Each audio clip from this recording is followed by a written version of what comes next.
नमस्कार मैत्रिणींनो, सायन्स क्रिएशन्समध्ये आज पुन्हा एकदा आपलं खूप खूप खूप मनापासून स्वागत। आज आपण करणार आहोत भन्नाट अशी कोकणामध्ये मिळणाऱ्या भांबुर्डीपासून बनणारी पोपटीची चिकन पोपटीची रेसिपी। चला तर मग आता पाहूयात आपण या रेसिपीसाठी आपल्याला काय काय साहित्य लागणार आहे। 1 किलो चिकन घेतले मी।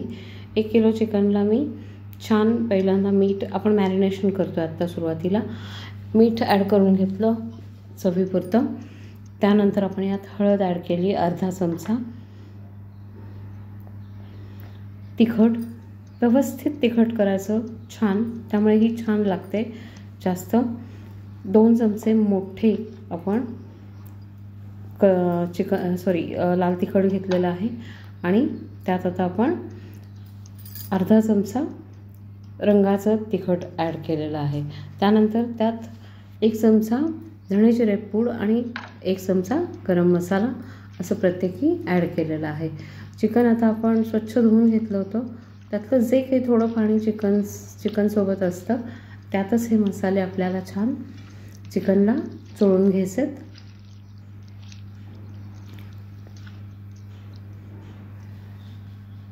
आता यात आपण दही ॲड करतोय, 2 चमचे दही ॲड करायचं। 2 पोह्यांचे चमचे इतकं आपण दही घेतलं होतं।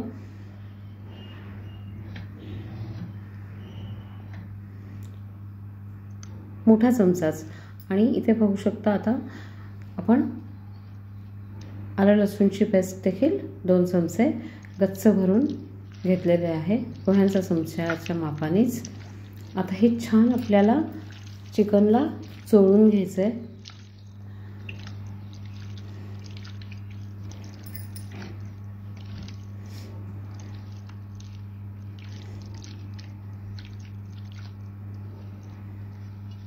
यातली प्रत्येक गोष्ट चिकनला छान लागली पाहिजे अशा पद्धतीने आपल्याला पाहू शकता आलं लसूणची पेस्ट आहे। अजिबात कुठलीही गोष्ट अशी वेगळी सेपरेट नाही झाली पाहिजे यापासून। जे काही मसाले किंवा जे काही आपण वापरलेलं आहे आत्ता यात मॅरिनेशनसाठी ते सगळं छान असं चिकनला चोळून घ्यायचं आहे व्यवस्थित। सर्वात शेवटी आता आपण लिंबू 1 मोठा चमचा आणि तेल आता आपण 1 किलोला 2 चमचे घेतलेलं आहे। छान तेल देखील आपण यात पोह्यांचेच चमचे आणि छान आता हे सगळं आपल्याला बिया काढून घ्यायच्या लिंबाच्या आणि छान असं हे दोन्हीही आपल्याला पुन्हा एकदा चिकनला व्यवस्थित चोळून घ्यायचं आहे। असं केल्याने मसाला छान कोट होतो आणि छान मुरतं। आता हे तुम्ही मॅरिनेशनसाठी तुम्हाला हवं तेवढा वेळ ठेवू शकता। छान मुरतं हे सगळं, मसाले छान कोट होतात चिकनला व्यवस्थित, पाहू शकता। सगळे मसाले छान कोट झाल्यानंतर आता आपण अरेंज करून घेतोय सगळं। पाहू शकता कुकर घेतला आहे मी, त्यावर मी आणलेला भांबुर्डीचा पाला ॲड केला, त्यावर केळीची पानं,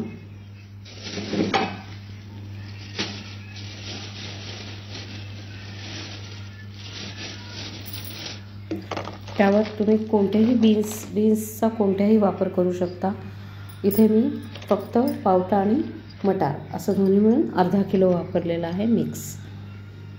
तुम्ही कितीही वापरू शकता, तुम्हाला जितके आवडत असतील खाण्यासाठी। कारण याची आणि भांबरुडाचा पाला जो असतो आपला, केळीचे पानं, याचा सगळ्याची चव आपल्या त्या चिकनमध्ये उतरते।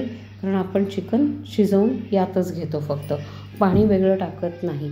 मीठ ॲड केलं होतं मी बीन्सना छान असा मिठाची टेस्ट येण्यासाठी, सॉल्टी टेस्ट येण्यासाठी। शिजल्यावर त्यामुळे बीन्स खूप छान लागतात।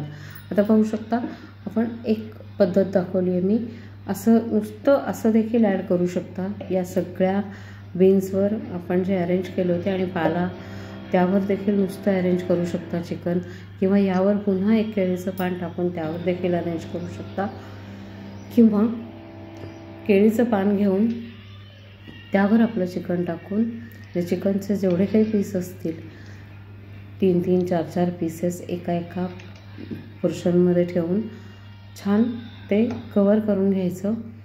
ते नुसतंच असं कव्हर करून नुसतंच ठेवलं तरी फोल्ड करून चालू शकतो किंवा मग आपण ते दोऱ्याने देखील बांधून घेऊ शकतो. चारी बाजूनी फोल्ड केलं तरी चालू शकतं, पण हे असं नुसतंच ठेवल्यामुळे आपल्याला छान नंतर चेक करता येतं. झटपट होते ही कुकरमध्ये आपण करणार असल्यामुळे. पाहू शकता 2-3 केळीच्या पानांमध्ये मी छान असे कव्हर करून घेतले उरलेले पीस. त्यानंतर एक 5 ते 6 अंडी मी अशीच साईडला ठेवून देणार आहे. ही देखील छान शिजतात या वाफेवरच नुसत्या. कुकरमध्ये अगदी झटपट होते आणि फार पसारा होत नाही. ते शेकोटी वगैरे जे आपण काही करत बसतो. आणि चव देखील सेम लागते जशी आपण रेग्युलर पोपटी करतो शेकोटीमधली तशीच याची देखील चव लागते. मसाले अजिबात सुटत नाहीत, छान मसाले कोट होतात, अजिबात शेवटपर्यंत सुटत नाहीत. आता पाहू शकता अंड्यांनंतर आपण पुन्हा केळीचं एक पान ठेवलं आणि त्यावर पुन्हा बीन्स ॲड केले, पावटा आणि मटार. यावर देखील सॉल्ट थोडंसं ॲड करून घ्यायचं आणि त्यावर केळीचं पान लावून कुकरचं झाकण लावून घ्यायचं आहे आणि 2 शिट्ट्या करून घ्यायचा. एक पर्याय म्हणजे 2 शिट्ट्या करून घ्यायच्या आणि संपूर्ण त्याचं थंड झाल्यानंतर आपल्याला काढून घ्यायचं. नाहीतर मग गॅसवर 25 मिनटं अगदी मंद आचेवर शेवटच्या आचेवर ठेवून 25 मिनटांनी गॅस बंद करून काढून घ्यायचं. या दोन्हीपैकी कोणतीही प्रोसेस तुम्ही वापरू शकता. होऊ शकता. तयार आहे आपली पोपटी. आता आपण सगळा जो वरचा पाला आहे तो व्यवस्थित काढून घ्यायचा, कारण आता आपण पाला वापरणार नाही आहोत. पाला संपूर्ण आता फेकून दिला तरी चालू शकतो, कारण यातला रस संपूर्णपणे आपल्या चिकनमध्ये आणि भाज्या ज्या आपण वापरल्या आहेत त्यामध्ये उतरला आहे. आता आपल्याला हे सगळं सर्व करून घ्यायचं आहे. पाहू शकता चिकन तुम्हाला बाजूला दिसत असेल, अजिबात त्याचा मसाला कणभरही सुटत नाही. छान आणि खूप टेस्टी लागते, व्यवस्थित शिजलेलं आहे. यातली केळीची पानं जी आता मधलीची देखील आहेत, शेवटची जो भांबवडीचा पाला आहे तो कुकरला तसाच चिकटलेला राहतो, अजिबात खाली करपत वगैरे काहीच नाही. पाहू शकता छान केळीचं पान आणि भांबवडीचा पाला खाली आहे, अजिबात करपलेलं नाही आहे खाली. छान शेवटपर्यंत शेंगा देखील पाहू शकता तुम्ही छान शिजलेल्या आहेत या पावट्याच्या. तुम्हाला हवं तसं तुम्ही 1 अंडं 2-3 पीस आणि शेंगा असं छान सर्व करू शकता.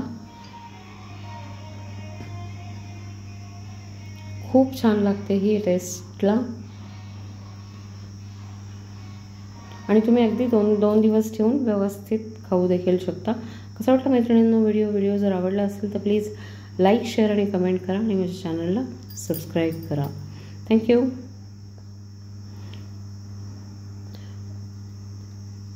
तेलाचा अजिबातच यात जास्त वापर होत नाही.